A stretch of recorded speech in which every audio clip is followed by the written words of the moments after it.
अस्सलाम वालेकुम my dear students, class 4।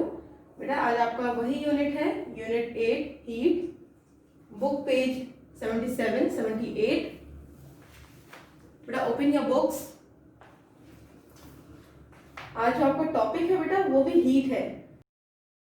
Unit name भी आपका हीट है, लेकिन आज जो आपका टॉपिक है पेज नंबर 77 पे, वो भी आपका टॉपिक भी जो है वो हीट है।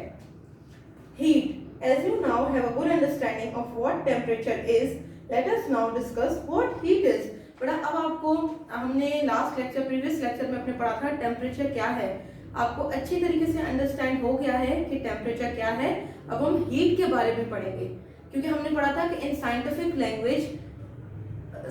लैंग्वेज में बेटा हीट और टेम्परेचर दोनों अलग अलग चीजें हैं, उसके बारे में हमें पढ़ना पड़ेगा। हमने प्रीवियस लेक्चर में टेम्परेचर पढ़ा था, अब हम हीट पढ़ेंगे। The heat an object contains is the total amount of thermal energy it has. Heat is the transfer और flow of thermal energy from a warmer object to a cooler object. बेटा किसी भी object में, कोई भी object heat हुआ होता है, उसमें टोटल अमाउंट होती है थर्मल एनर्जी की। और हीट क्या है बेटा?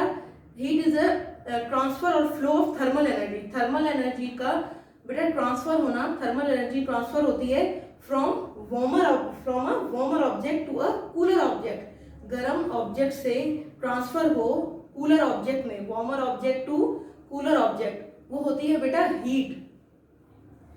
Thermal energy is the energy that comes from heat. Thermal energy क्या है बेटा? जो हमें हीट से मिलती है। A cup of hot tea has thermal energy in the form of movement of its particles. बेटा एक गर्म चाय के कप में थर्मल एनर्जी होती है, किस फॉर्म में होती है? पार्टिकल्स के फॉर्म में, जो उसके पार्टिकल्स मूव कर रहे होते हैं।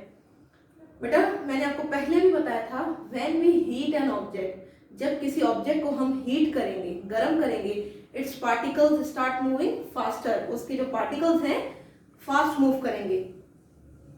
Some of this energy is transferred to the particles in the cold milk that you add to make the tea cooler. Some of this energy is transferred to the particles in the cold milk that you add to make the tea cooler. बेटा कुछ energy जो है बेटा transfer हो जाएगी। कहाँ transfer होगी? To the particles in the cold milk. Cold milk के पार्टिकल्स में ट्रांसफर होगी, जो हमने टी में ऐड किया था ठंडा करने के लिए। बेटा turn your page. Now your page is 78, book page 78.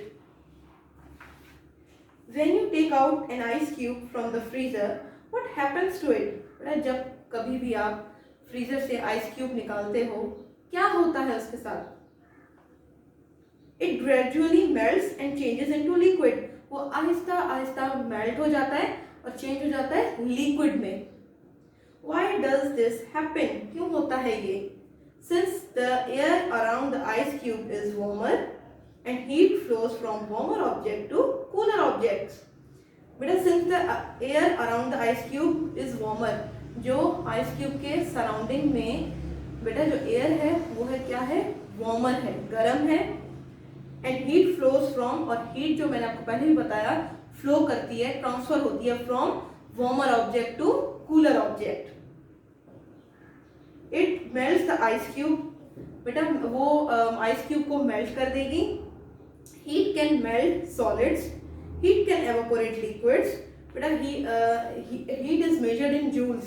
बेटा हीट की वजह से हीट मेल्ट कर सकती है, सॉलिड को भी मेल्ट कर सकती है। बेटा हीट जो है सॉलिड को भी मेल्ट कर सकती है और लिक्विड को एवापोरेट कर सकती है। फॉर एग्जाम्पल हम बॉयल करते हैं, वाटर बॉयल करते हैं, अगर हम उसका चूल्हा जलाते हैं तो वो पानी क्या होता है? हीटअप होता है, गर्म होता है, गैस में चेंज हो जाता है।